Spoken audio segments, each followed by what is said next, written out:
Hello ladies and gentlemen, welcome to my channel. This is Tanush, and today we'll be discussing about the solar eclipse which would be happening on 25th of October. So it's almost a week, right? And this is not to scare you guys. This video is kind of informational video. It's not to scare you, and whatever content you hear on the net, just take it with a pinch of salt because it has been blown out of proportion. Yes, eclipse has its own implication on everyone because many major planets are involved, so we'll be speaking about that, right? And I know, I told you I like, short hairs and it's time for haircut, but life has been so crazy that I'm not getting time, and my father thinks I'm crazy if I keep, short hairs. So probably, next time you'll see me with very short hairs, right? So let's get started. On 25th of October, there is going to be a partial solar eclipse, and it would be visible in parts of Africa, Europe, Russia, and most of India, right? And it's a partial eclipse, and the time it starts at 4:28 p.m. and ends at 5:42 p.m. Indian Standard Time. So you can, look at your local time and you'll come to know where it is. Now, why is this eclipse so significant? So every year we have two eclipses. Whenever sun comes in conjunction with Rahu or Ketu, there is an eclipse, right? But this time, the eclipse is going to be a little different. So why we'll speak? Sun has entered into the sign of its debilitation yesterday. Right, so on 17th of October, Sun entered into the sign of Libra, and like my astrology teacher, he always says that the king has come to the marketplace. So what happens is Sun will not be in the same dignity as it is always, and that royalness of Sun is kind of lost. So Sun loses its ego, and now it is forced to behave like a common man and deal with common people. That is how Sun behaves when it is in the sign of Libra. It loses its ego and its significance, right? That is one thing. Now to add to it, there is Ketu already present in the sign of Libra, and when the eclipse happens, Ketu would be in the nakshatra of Swati, which is the nakshatra of Rahu, and the eclipse would be happening in Swati nakshatra, right? So now Ketu, now I discussed this earlier, whenever sun comes in conjunction with any planet, it kind of combusts that planet, it burns away the significance of the planet. But when sun comes in conjunction with Rahu and Ketu, it's opposite. Rahu and Ketu, they completely eclipse the sun, which means that Ketu is going to subdue the ego of sun further. So already sun is very weak in the sign of Libra, and when it conjoins with Ketu, Ketu is going to completely subdue the ego of sun. So sun is going to lose its significance very significantly, right? So that is one thing. Now there is another planet which is going to get involved in the eclipse and which is going to suffer very badly, and that is the planet Venus. So Venus would be part of the eclipse. Now when Venus comes to Libra, it is a Mool Trikon Rashi of Libra, and it is supposed to do very good there because it's in its own element, right? It's very happy and it's a good time for everyone. But it is coming in very close conjunction with Sun, almost at the same degree, and Sun is going to completely combust Venus. So Venus is going to lose its significance. Further, Venus is going to conjoin again with Ketu. So there is a Venus-Ketu conjunction at very close degrees. So Sun, Venus, Ketu. So again, Venus is going to lose its significance and it's going to suffer badly. Now what does that mean? So Venus represents a relationship. It represents emotion, emotional bonding, romance. It represents comforts, enjoying life, traveling, trying to gratify our senses. So all these things, Venus represents, apart from the significance of whatever house it owns in your respective chart. So Venus is going to suffer very badly.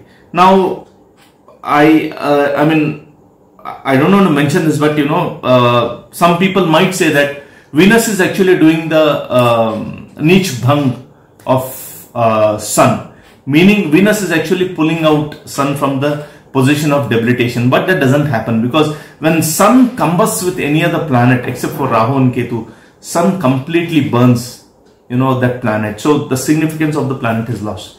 So there is no Nich Bhang of Sun, at least by Venus, right? Now Saturn from the sign of Capricorn would be direct by that time, direct stationary, and it would be aspecting the sign of Libra with its 10th aspect. So this might be one good point wherein Saturn might actually help Sun by doing, you know, Nich Bhang, a type of Nich Bhang, because Saturn is actually you know, exalted in the sign of Libra, right? So maybe Saturn might help Sun a little bit, but you know, Sun and Saturn, they are enemies. They don't go well together, right? So they are like enemies.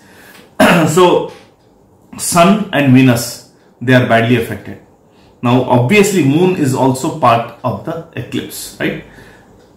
Sun is again going to combust Moon completely. So Moon is again, you know, going to lose its significance, or it's going to get impacted very badly, because there is also Ketu sitting there, and we are going to see this Ketu Sun Venus conjunction happening, and Rahu is aspecting this conjunction from with its 7th aspect. So you know, Rahu and Ketu are always 7 houses apart. So Rahu is looking at these planets, and it's impacting, you know, Venus, Sun and Moon as well. So Moon is also going to get impacted very badly, and Moon also represents our emotional state, right? Our emotional dealings. Moon is a very soft planet. It represents nourishment, right? So Moon is going to get impacted very badly.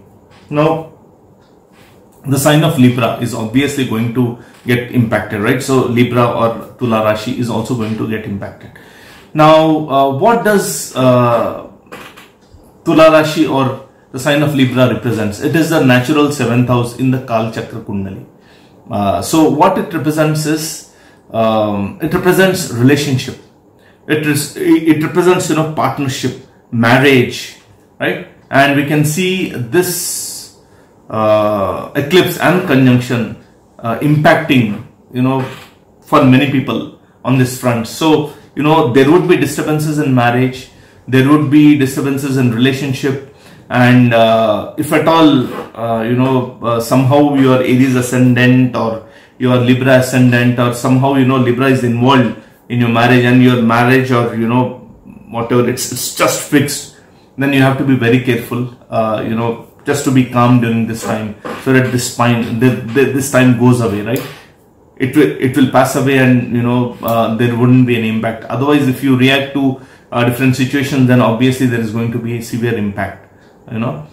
7th house also represents partnership or contract. So we can see globally many partnerships and contracts which were signed or agreed upon earlier being impacted. So in general, you know, the business is going to get impacted. So you know, it's going to impact on multiple fronts. So Libra is the sign of balance, right? So it generally balances things, and that is why Saturn is exalted in the sign of Libra, because Saturn likes to work on ground, and Libra is, you know, kind of it represents the energy which is very balanced.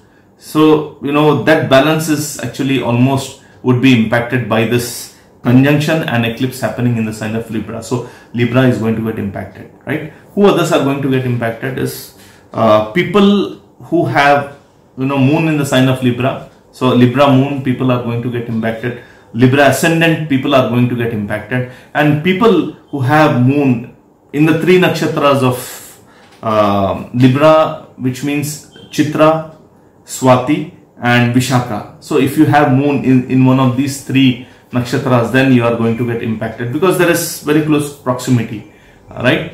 And if you have any other planet in the sign of Libra, in your chart, in your birth chart, then that planet is also going to get impacted, right? So if we look from one one angle, Sun is going to get impacted, which means Leo ascendant people are going to get impacted, right? Moon is going to get impacted, which means Cancer ascendant people are going to get impacted, or Cancer moon sign or Leo moon sign people are also going to get impacted. Venus is going to get impacted. It's part of the eclipse, which means Taurus and obviously Libra, moon signs and ascendants are going to get impacted, right? And if you are running the Mahadasha of Rahu or Ketu or Venus or Sun or Moon, then you will actually feel the impact, surely, right? Now, does that mean that the world is coming to an end? No. Obviously there would be some imbalance. You might face certain situations, some amount of transformation, and especially some health issues might crop up, and you can deal with it. You can easily deal with it. So don't worry much about it, but it's good to have that knowledge and deal with the situation, so that we can respond to the situation rather than reacting to the situation, right? So there is going to be impact almost on everyone, because everyone has the sign of Leo, the sign of Cancer, the sign of Taurus, Libra, somewhere in the chart, and it is going to impact. This eclipse and conjunction is going to impact on those fronts for everyone, but especially for the people who have mentioned, right? They are going to get impacted. Now, especially I would like to mention this, and it might seem little unconventional, but if this conjunction is happening in your 6th house, 8th house or 12th house, then you have to take extra care about it, because these are the houses, especially the 8th and 12th house. They represent, they represent something which is hidden, which is underneath, buried, buried deep inside, which can be, tantra, which can be some sort of negative energies which you have to deal with. It can be some secret enemies who are conspiring against you, which you have to deal with, right? And people trying to harm you. So these kind of things might happen during this period. So it's better to have, better to be conscious and deal with it. Now I'll just go, ascendant by ascendant, and I'll just touch on which house the eclipse is happening and what can you expect. Because if I get into detail, there is a lot to talk, but I don't want to scare you people, because this is an astronomical phenomenon which happens almost like every year twice. So I don't want to scare you people, but yes, we need to take care, right? Now for Aries ascendant, this is happening in the 7th house, and surely it is going to impact your marriage, your relationship, your spouse or your partner, your relationship with your spouse is going to get impacted, right? And the any business deals or business contracts you are working with during this period, you have to be very careful. Now for Taurus ascendant, this is happening in the 6th house, so it can impact on your health, because Venus is the lord of your ascendant as well. So you have to be careful, be very careful of enemies or hidden enemies, and if there are any legal issues, then you have to deal with them consciously with proper care.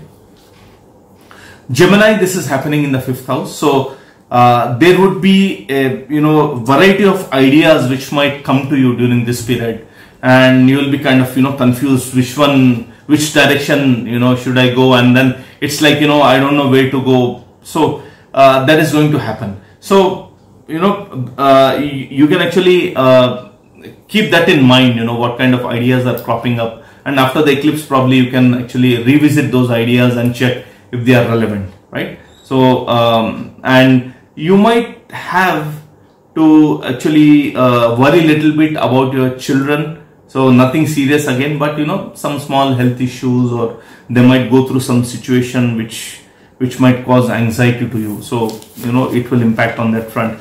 Now Cancer, certainly it's going to impact you, because a lot of your ascendant is going to get involved in the eclipse, and Moon is a very soft sign. It's a very emotional sign. So so many aggressive energies, I would say, like Sun combusting Moon, Ketu in conjunction with Moon, then Rahu aspecting the moon, Saturn aspecting the moon, so moon is actually inflicted terribly.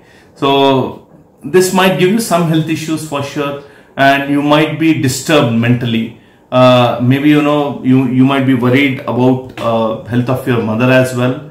So you need to take care surely. Leo, obviously sun is being involved in the eclipse, so Ketu is eclipsing the sun, and Rahu is also aspecting the sun. So whenever Ketu gets in conjunction with sun, like we discussed, it completely subdues the ego of sun. And to add to that, sun is in the sign of Libra, where it loses its significance, its power, that royal power, that courage and everything, it loses. And then sun is like any other normal person there. And to add to that, Ketu is further actually pulling down the ego of sun. So you might face situations wherein you feel like your identity is kind of lost, or identity is subjected to a lot of probably some ego issues. Your ego might be terribly impacted during this period. So just be conscious that it's a temporary period, and this is also going to go away, right? And it's actually happening in your third house. That's one good thing, right? So be very careful with your communication as well during this period. Now for Virgo, it is happening in the second house, right? The second house represents our family, our ancestral property, our wealth mainly. So if you have any plans to invest somewhere, this is not the right time. You need to wait, wait for some time, at least for another 1 month or 2 months. Just wait, right? Don't invest your money. If you invest your money, it's like either it is gone or it's stuck for a long period of time. You are not going to get that money back so easily or so soon. So don't, just hold back and wait for the right time. Now, there might be some issues with your family and extended family. So, just take care on that front as well. Some health issues related to eyes or throat, or if you are dealing with, thyroid issues, it might actually aggravate during this period, right? So, take care of that. Libra, obviously, you are the most impacted because it's happening in your ascendant or your moon sign. And obviously, you are going to face the heat. So, take extra care, right? For Scorpio, this is happening in the 12th house. So again, be careful with investments. Don't go for investments. Don't go for don't take long distance travel during this period. If you have to travel, take extra caution. And if you want to travel, you can postpone it. Probably by 15 days or 1 month. If you travel during this period, it's not going to be a smooth travel, and you might encounter a lot of expenditure during this period. So don't go for that. For Sagittarius, it's happening in the 11th house. Now this might impact your you might have some issues with your network circle during this period. Your friends and maybe your family members whom you are very close with, or your elder siblings. There might be some ego issues, some sort of heated exchange with them. So be a little sensitive, be careful, don't go for that, don't fall into that trap. And temporarily, maybe your returns from your business or your job might be impacted. So it's again a temporary thing, don't worry much about that. Capricorn, it's happening in the 10th house, which might create some sort of uneasiness or insecurity in the job, or at the business place, or wherever you're working, or whatever your profession is. So again, deal with it sensitively and consciously, so that you can overcome that situation. And for Aquarius, it's happening in the 9th house, right? So again, if you have any plans for long distance travel, procrastinate them, probably push them, defer them by probably a couple of weeks or 1 month, if it can be done. Unless you have to travel, avoid it, right? And for students who are pursuing their higher studies, like, you know, PG or PhD or, you know, some sort of master's degree, then there might be a temporary setback during this period, but it's again temporary. It's not going to impact you, you know, in long term. Now for Pisces, it is happening in the 8th house, and this is a very tricky house. So again, you know, I'm not going to scare you guys, but if at all you are dealing with some kind of negative energies or, you know, some sort of tantric issues, then you have to be extra careful during this period. And if you are involved in practicing some sort of tantra or, you know, some sort of unconventional education, like, you know, astrology is one, you know, some sort of you know, things which are not quite conventional, then this is a very good period. Actually, you can actually learn, you can do wonders during this period, right? So guys, these were my thoughts on eclipse. And a word of caution which I would like to add is, if you are dealing with health issues, severe health issues, because everyone deals with health issues, right? But if you are dealing with severe health issues and you are, you know, you have some chronic ailment which is kind of little serious in nature, or if you are dealing with again, you know, some sort of issues with negative energy or tantra problems, you know, tantric problems, and if you are pregnant, right, you have to take extra care. Surely you have to take extra care. And what sort of care is, you know, don't go out during the eclipse time, remain at home, especially, you know, probably a couple of hours before eclipse and a couple of hours after eclipse, you know, don't go out. It's better not to go out. And during the eclipse, it's better to chant, you know, some mantras. Especially I would recommend, you know, chanting Narsimha Kavach or Varaha Kavacham, you know, or the Bija mantra of Lord Narsimdev. I'll put that in the description section if you want, you know, link to that. You can go through, or, you know, whichever religion you are following, whatever rituals are recommended to deal with this kind of situation, you can do that, so that, you know, the negative impact of this eclipse, which might come in different ways, will be mitigated to a larger extent, right? So do that, right? I'm not again trying to scare you guys, but yes, if you are dealing with health issues, if you're pregnant and dealing with, you know, chronic ailments, then surely you have to take care, right? So guys, these are my thoughts on the solar eclipse. I'll be back with another video soon. If you like my video, please subscribe to my channel. Thank you so much for watching.